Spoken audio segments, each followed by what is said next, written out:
afternoon. This is Kiran Mandral, and I'm coming to you live from the Facebook studios in Bombay with the wonderful Lisa Ray. Hi, Lisa. Hi, Kiran. And we're going to be talking today about Lisa's new book, which is this one, Close to the Bone. This is For She the People, Women Writers Conversations. Ooh.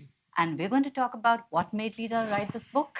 And all the lovely anecdotes, plus the very heart-wrenching story she's told us about. Congratulations on this book, Lisa. It's a wonderfully written book. Thank you. I really enjoyed reading this, and I love the honesty and the candor with which you've put forth your life. So when and how did you think of writing this book? Did it come to you as an offer after the entire cancer thing, or how did it happen? Yeah, there's a bit of a story behind the telling of the story of my life. And first of all, I actually have to go way back into the past. When I was a young girl, because all I wanted to do was to become a writer.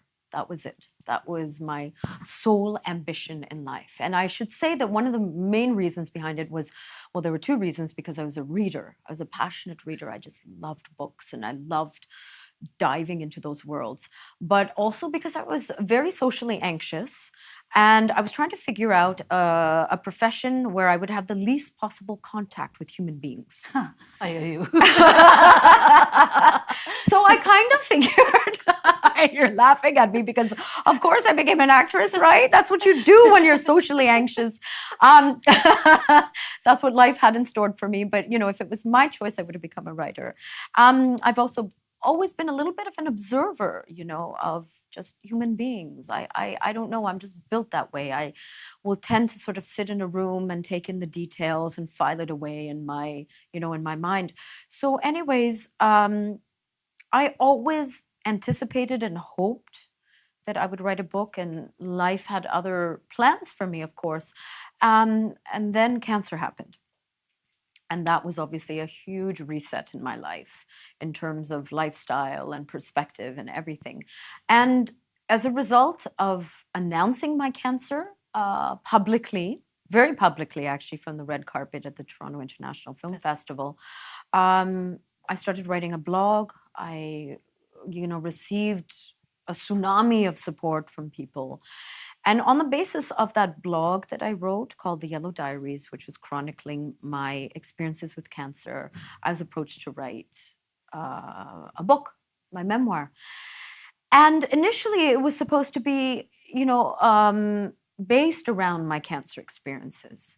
But when I actually sat and started thinking about it, I said, you know what, I cannot write or even think about my disease completely in isolation from the rest of my life experiences.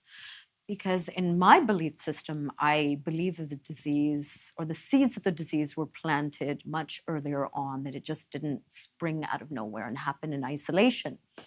So I started tracing it back, and I said, oh, hell, let me just write my entire memoir. Let me just, write about my entire life. Because, of course, it was something I think I had secretly hoped would happen one day. I had kept numerous notes.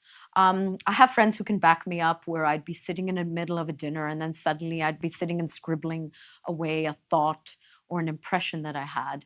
And so I kind of leveraged this opportunity to finally write a book that I really hoped would lead to other books. And so, for me, this book, Close to the Bone, is deeply personal, but I also see it as my writing debut. It is my sort of debut as a writer as well. We can definitely see in the book that the observer in you comes through. Everything is so minutely observed and put across so beautifully. And you speak about the notes that you've been making and collecting, and diaries that have gone from you everywhere, all over the world. Yeah. When you write, Lisa, when you write something so intensely personal as a memoir, and being a person who's a public figure, how difficult is it to filter out what will go into the book and what will stay out? And what is the balance that you do as a writer? I mean, that's a really valid question. That's a very good question. I don't have a formula for it, for many different reasons. But I was very clear that this book, Close to the Bone, had to be as candid as possible. Otherwise, there was no point in writing it. Otherwise I didn't want it to be a piece of marketing or PR for myself, or, I hate to make it sound like that, but, often that is a perception, I think, sometimes of certain memoirs, particularly when you involve celebrity and memoir and things like that. People have certain perceptions. So there was no point in doing it unless it was very candid, because I'm also not old enough or accomplished enough, in my view, to write a memoir otherwise. And That's very humble of to you to be say. no, I honestly feel that. Of course, I do feel that the circumstances of my life are noteworthy, but just sheerly in terms of accomplishment, I don't put myself on any sort of platform. It's ongoing, and I do think that what I have to contribute to the world is my unique perspective. And I've been waiting in the wings anxiously for someone to ask me to contribute my perspective and my worldview, because when you're hired as an actor, you are bringing somebody else's vision to life, not your own, and that's what I've been doing for, or as a model or as a whatever it is, right? You contribute, but you're contributing to someone else's vision. This is finally my own unique vision. But to circle back to your question, for me, it comes very easy to be honest. It's really hard to not be completely honest. So I do feel that, my entire life I've had to wear sort of a mask and hide behind, certain kinds of behavior. And finally, I'm able to be completely myself, and it's a relief. So this came very easy to me, to be really, really honest. But I obviously, when you're writing a book, you have to curate, in a sense. You have to decide what stays in, what doesn't stay in. But fortunately, I kind of found my way organically through the narrative. And there were parts that I had to leave out, not because they were controversial or anything, but it's already a very long book, as you can see, It's a long book and it's a lovely book. And Thank she you. has been very, very candid about certain aspects. She begins right at the start of the book where she talks about her struggle with food and body image. And that's something I think most women will relate to, hating the way you look and starving yourself, abusing your body. And you started really young. And this was something that has been an ongoing battle with you. Yes. Now that you've reached a place of acceptance and realization, especially after the cancer and everything, what would you tell girls out there? I mean, I see girls, young girls, still going through the same sort of self-abuse and hatred when they're perfectly fine. It's so tough, and here's the thing, Kiran, I find it really difficult to sort of give advice. For me, it doesn't come naturally to me, because for many reasons, I realize that I myself probably never took advice from anyone else. I'm very stubborn. I had to make my mistakes. But that's again why I wrote the book. It's just a way of saying, hey, listen, this is what I went through, and this is how I got through it. This is my own unique experience. But having said that, of course, I think that this, bodies, beauty standards, body dysmorphia, these really, really high expectations that we place on ourselves as women, and particularly as young women, is probably at a peak, at an all-time high in the world that we live in today. Absolutely. With social media, with filters. I mean, I even look at sort of my profession when we started in the 90s. When we were photographed, it wasn't digital. And you couldn't actually manipulate those images as much as you can today. There wasn't airbrushing. There was sort of minimal kind of image manipulation, where today, all you need is like a phone, like a smartphone, and you can do everything yourself. And we see that. So we have to realize, number one, that this is not reality. We have to somehow also understand and come to the realization that reality is so much better than virtual reality. That living with this beautiful mess of life is the ultimate reward, and it's the ultimate reason why we're here. And that thirdly, that coming to embrace yourself, this idea of self-love, and we kind of throw these ideas around a lot today, but what does self-love actually mean? Self-love means, I have another way of looking at it. It's embracing your cracks and celebrating it and lining it with gold. So I have this metaphor or this kind of visual that I use in the book, and it's called Kintu Kusuroi. And I'm not going to expect anyone to remember that, because it's a Japanese word for the Japanese art of lining cracks, ceramic cracks, with gold.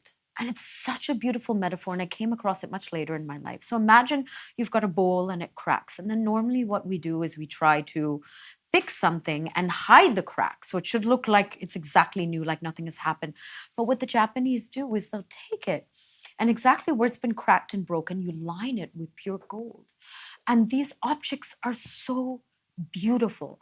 And what you do when you look at it is you realize they are more beautiful for having been broken.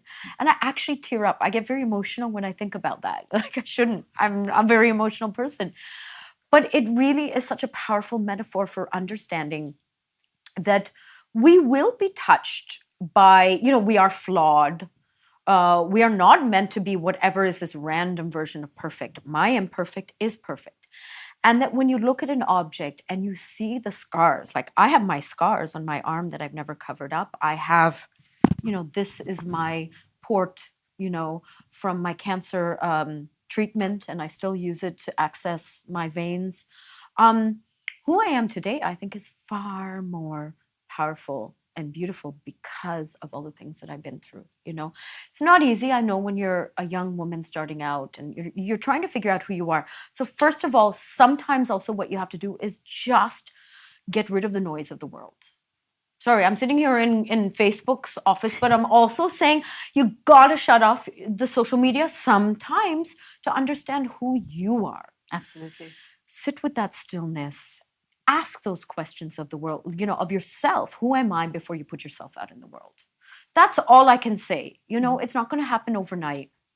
But fortunately, also what's powerful about social media is that we can connect also as a community and talk about these issues. That's also very powerful. We're seeing that. That is a great use for social media. And we're connecting and we're saying, listen, I don't buy this. I don't buy your beauty standards.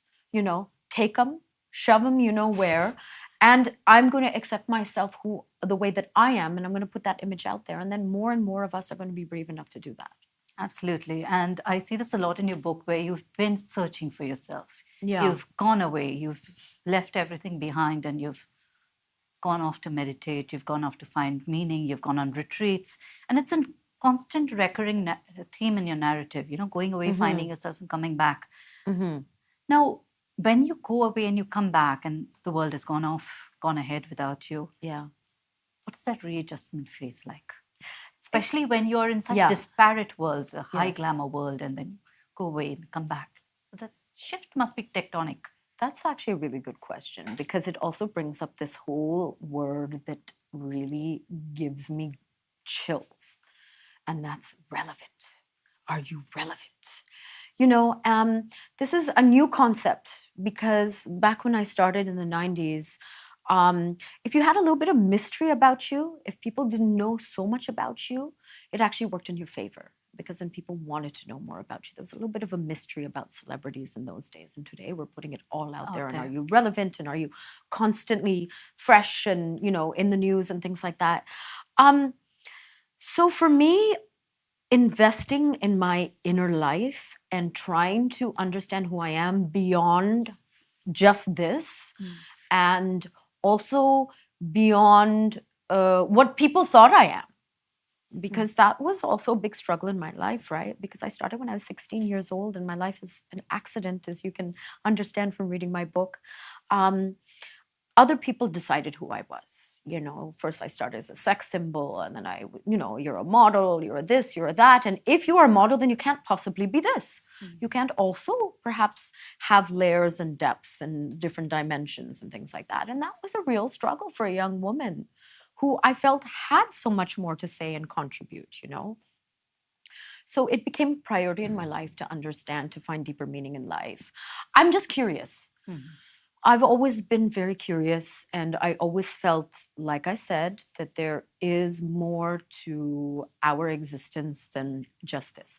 So because that was a priority, withdrawing from the world was not difficult. And it became a very important exercise. You know why? Because I would come back into the world and it would be fine. I would just go back into the stream of it. It made me humble, though, very early on, because it made me realize I'm not indispensable. The world is not going to stop without me. And that was really an important reality check when I was at the height of my fame. in the 90s when, I did feel like, or people around me made me feel like I was so important. So that was really important, and it gave me better perspective on fame and myself and my ego. But secondly, I realized that, I was able to engage with the world in a better way and a more powerful way when I went away and invested in myself. Otherwise, you know what? I was also dancing to other people's tunes because I didn't know who I was. I didn't have something important to say, and I wasn't like strong in myself. So going away on retreats, whether it was a Buddhist retreat or a yoga retreat or just taking a break from everything, gave me such an inner strength and resilience to be able to re-engage with the world, but to stand also, even sometimes, to have the courage to stand apart from it and say, this is who I am, take it or leave it.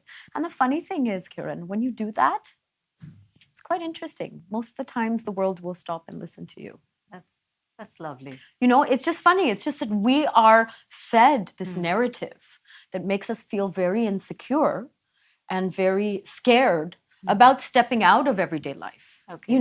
I think that that's a narrative, so that we don't often then say, okay, what happens if I do? Let me just experiment with this. I would encourage everyone to experiment with it, because, and just to question like I said, the words that the world tells you to believe in, like, this is what a successful life looks like. You have to constantly be relevant. You have to constantly be working in this way. Otherwise, you're worthless. Our self-worth doesn't come from that. But we can obviously develop a kind of a self-worth if we have something, as I said, unique and important to say that has not been fed to us, and that we're just regurgitating that the world has told me that this is what life is. Imagine if you stand there and you say, I have something unique to say. I think you'll always find an audience.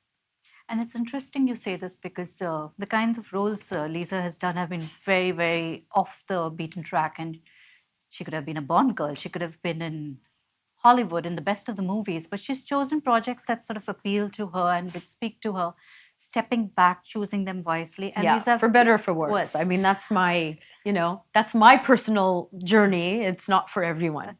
So there's something that I've always wondered when you speak about how a project appeals to you, because something like Water comes along once in a lifetime, I think. It's such a strong movie. And the amount of work that you did to get into the character. I mean, she talks about times when she's up to her elbows in cow dung and It's when I realized I was very committed to the role. It takes a great deal of commitment to do that. So, and actually learning to squat and make those rotis, and this kind of intensive training and retraining your body.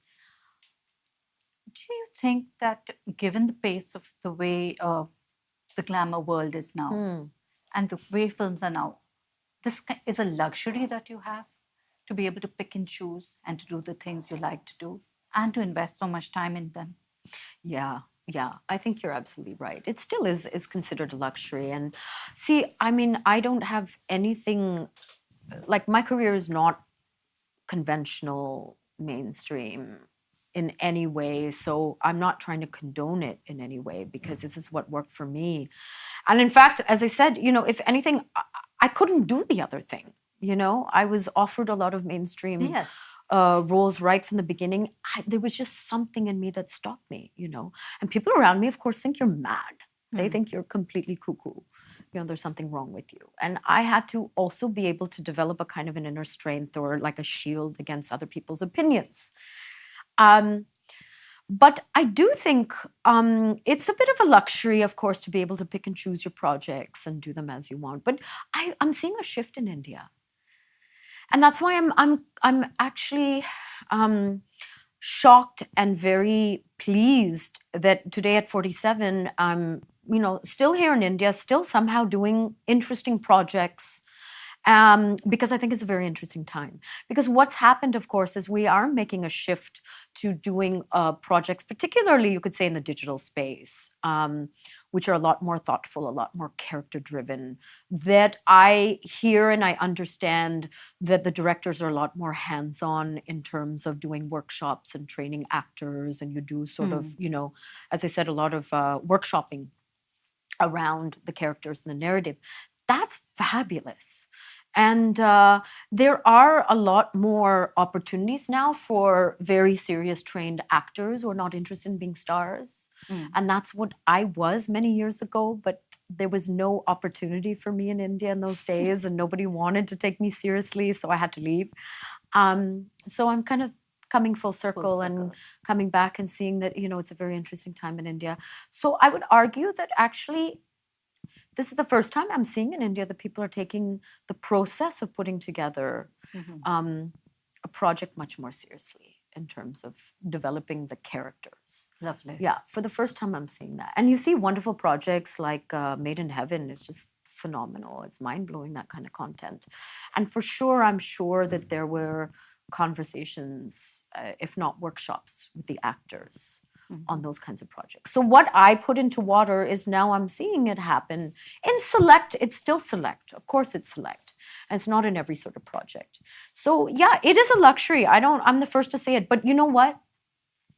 I also realized that I had to work in a way that was meaningful to me, even when I couldn't afford it, for better or for worse. Even when I should have been like making money hand over fist, I was still choosing Mhm. smaller projects or not to take on a lot of projects. But then I did make pretty decent money modeling in those days.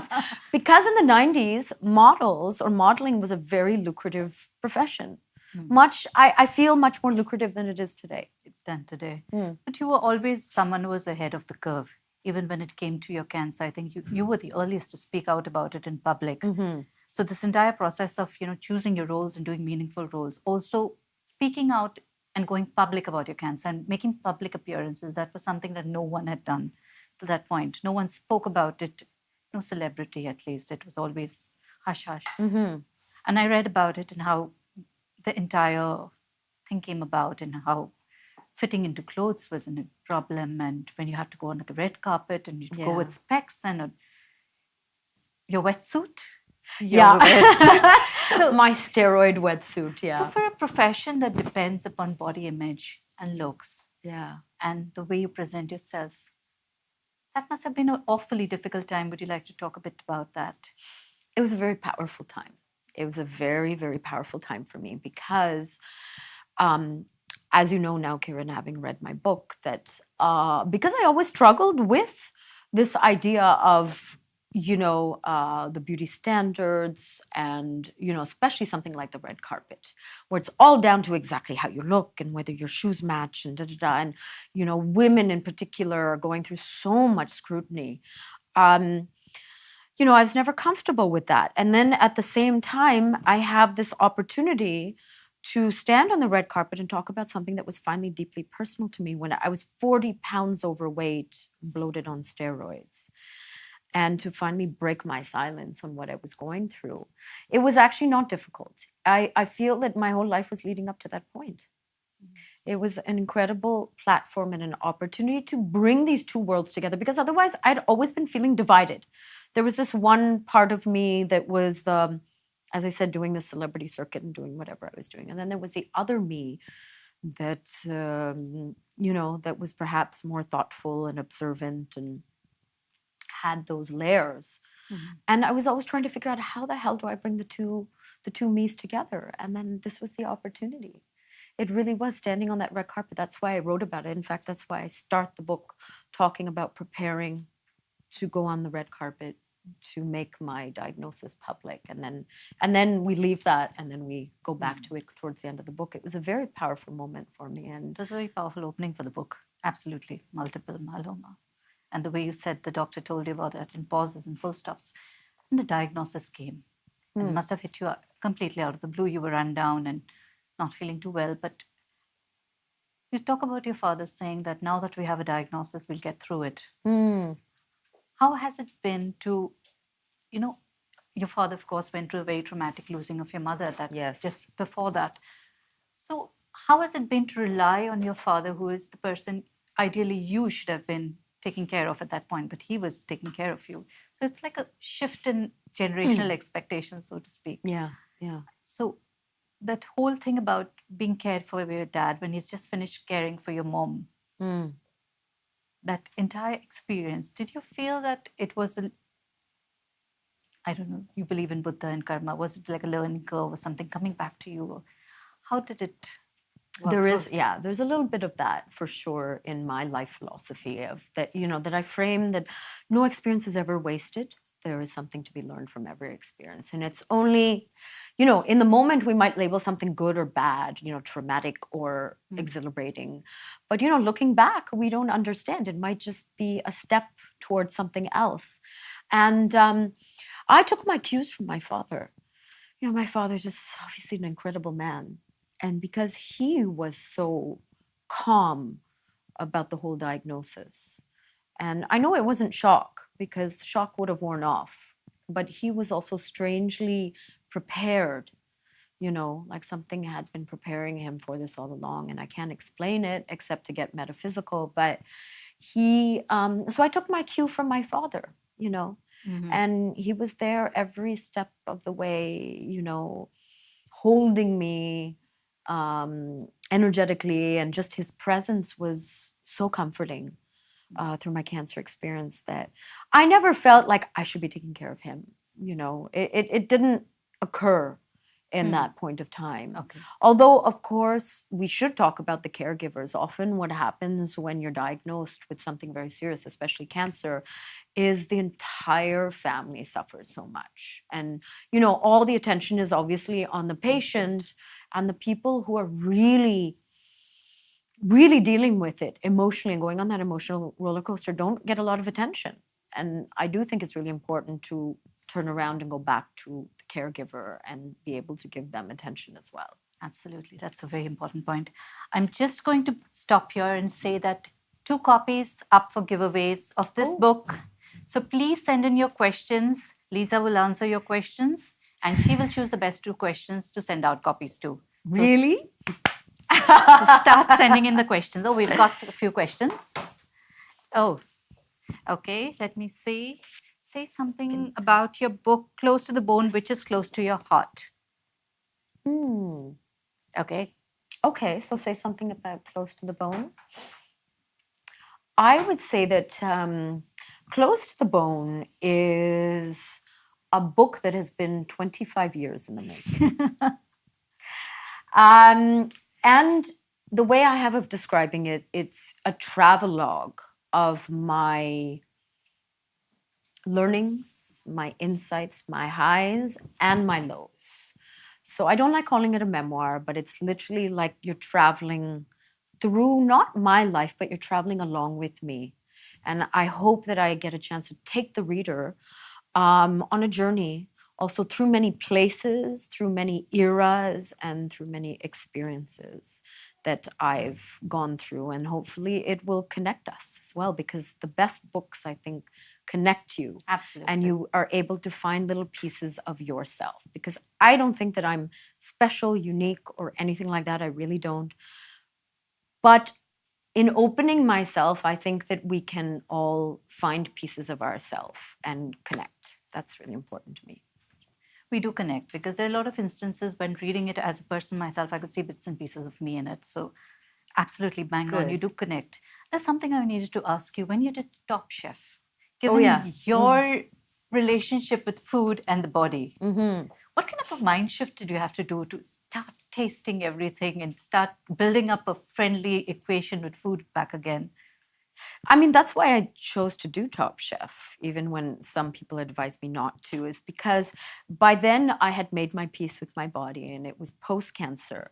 And I felt like, wow, like this is such a great statement, not for the world, but for myself, to be able to say, hey, I'm happy in myself. I love food because I actually do love food. I love eating. And, so to be able to stand in front of the camera, in front of the world and stuff your face, it's a very difficult skill, let me say, eating and giving opinions and sort of, So to be able to say that was a personal triumph for me. So that's why it was a wonderful platform for me. Lovely. We have one more question. How writing this book has changed your perspective towards the life that you have lived? Oh, that's a good question. That is such a good question because somebody told me actually. They said that, when writing your own book, you're going to discover yourself. You know, you're going to discover new aspects of yourself.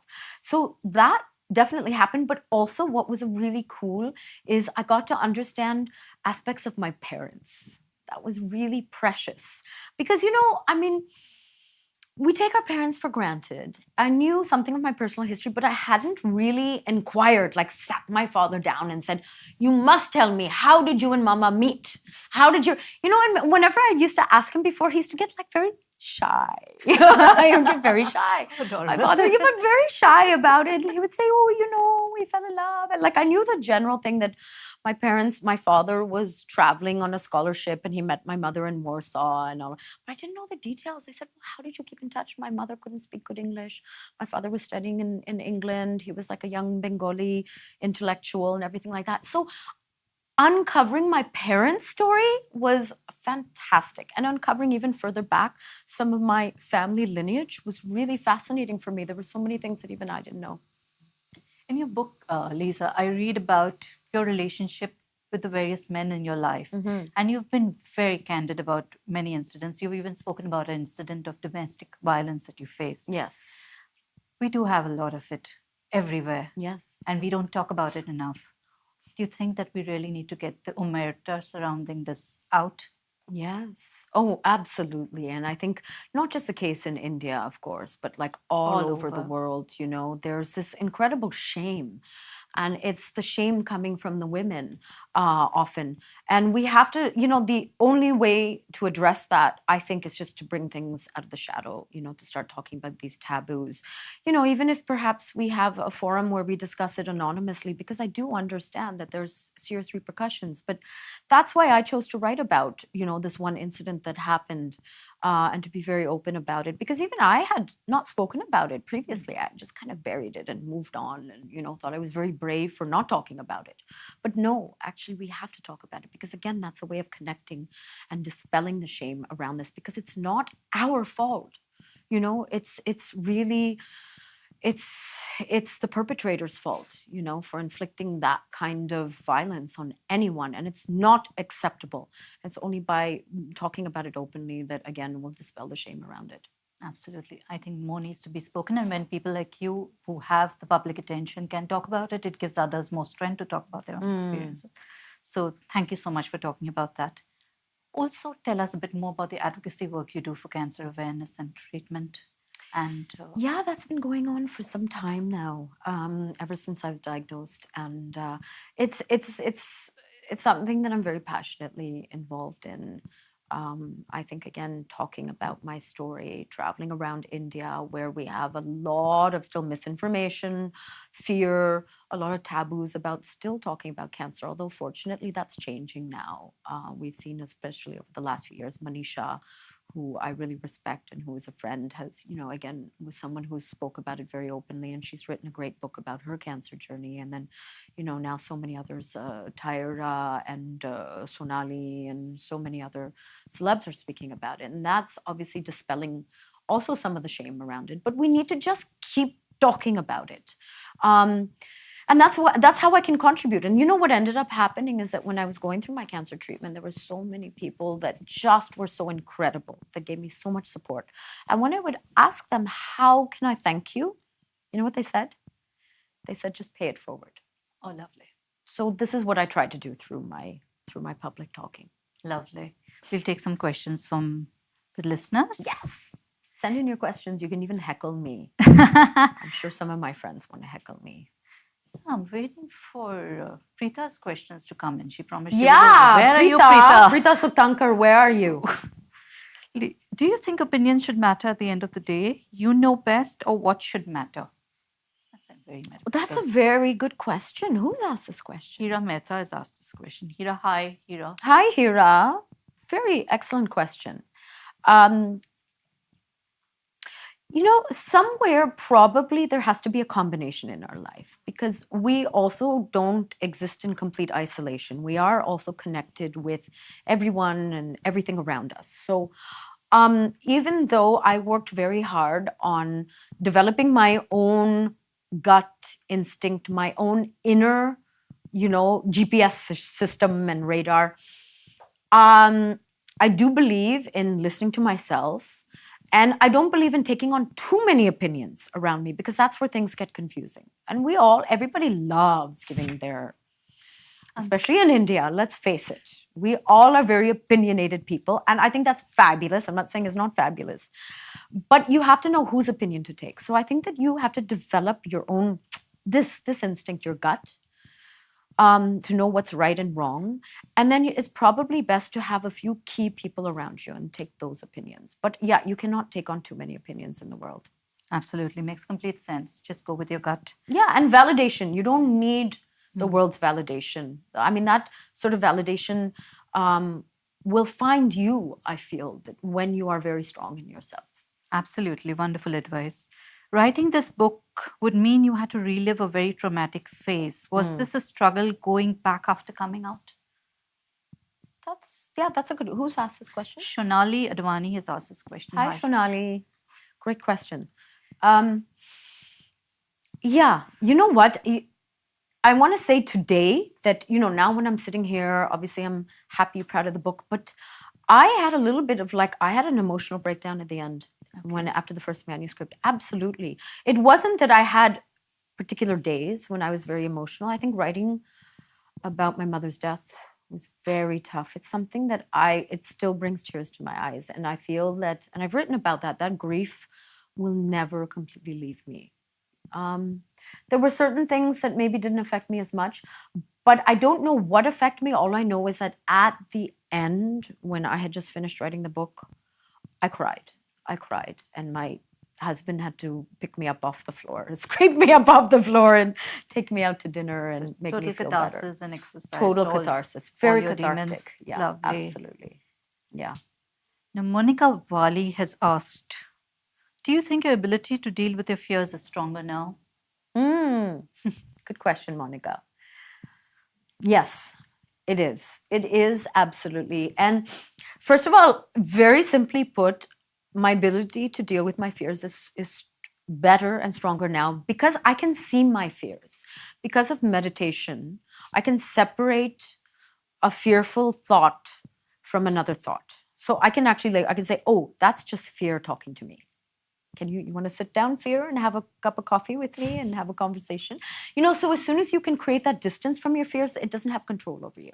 So yeah, so certain practices in my life that I've written about, of course, my Buddhist meditation practices and my, search for meaning has helped me to get a better perspective on fear. Doesn't mean that it doesn't jump up and sometimes grip me, but I have techniques now for dealing with fear.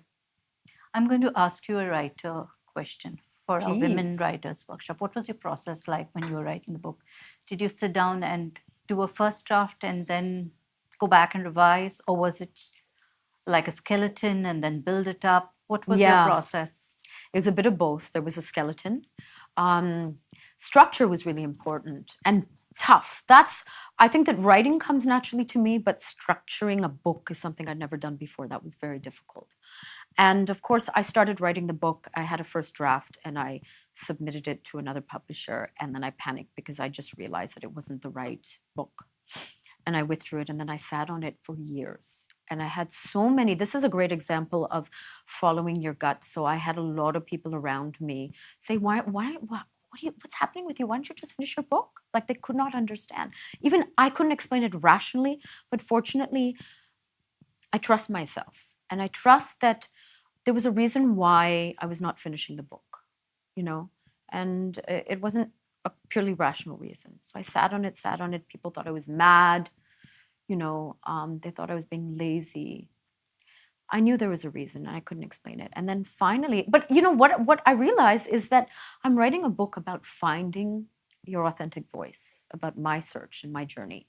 And then on the other hand, I'm getting, pressure from marketing departments like, come on, get the book out. You know what I mean? I mean, this is the irony of the world we live in today. And I'm not saying that is important, but I was like, I can't do this, So I had to withdraw. And then fortunately, I went with my gut. There were a few people. I have a lot of people that I actually want to thank. I want to thank Siddharth Shangvi, who was a great supporter, who also connected me with a wonderful editor called Braun Sibri, who helped me work on the book. I want to thank my friend Preeta Suktankar. Where are you, Preeta? Who connected me, who has always been an ongoing supporter of my voice. who connected me with my lit agent, Jaya Vasudevan, who then ended up connecting me with HarperCollins India, and Dia and Anant and my incredible editor Shreya and the whole team, who supported me in my vision for this book. Because it wasn't easy, huh? It wasn't easy. I had to fight for my voice. And this is one thing that I do want to emphasize as a female writer. I know I've gone off track to answer Not that at because all. but fight for your voice. It's so fucking worth it. Sorry, but it's worth it. Fight for your voice. The world is going to tell you otherwise. They're going to tell you, oh, just don't be so difficult, especially as women. Don't Absolutely. be difficult, be sweet, smile. Don't be so rough around the edges. I don't care. Don't listen to them. If you have something to say, you put it out there and you fight for who you are and to put it out there. Absolutely. Take up space and have your voice Take loud. up space, as much space as you need.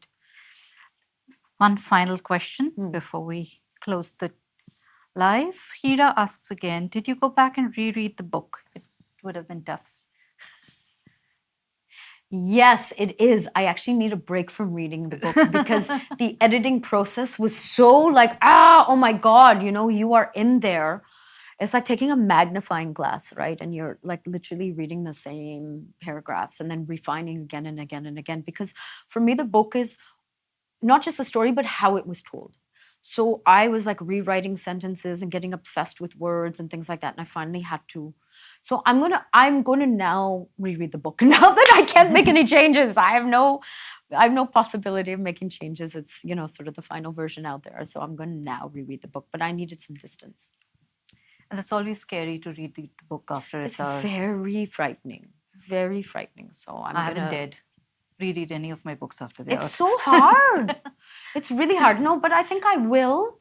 But yeah, I'm gonna give myself a little bit of a break. Yeah. Lovely chatting with you, Lisa. Thank you so much for your time, and thank you for this lovely book. Here it is, guys, close to the bone. Awesome. Thank you so much. Please go out and get it. It's a lovely book. It's very well written. It's candid. It's from the heart, and everyone will be able to find a piece of themselves in it. Thank you, Kiran. I'm so glad we could do this. My pleasure. And thank you for everyone's support as well. And thank you, all you readers out there. We need to support books and stories as well. And if your question hasn't been answered, please go ahead and ask it. Lisa will still choose the best question out. Absolutely. Yes. Oh, yes. I have a decision to make now. Thank you. Thank you. We're done.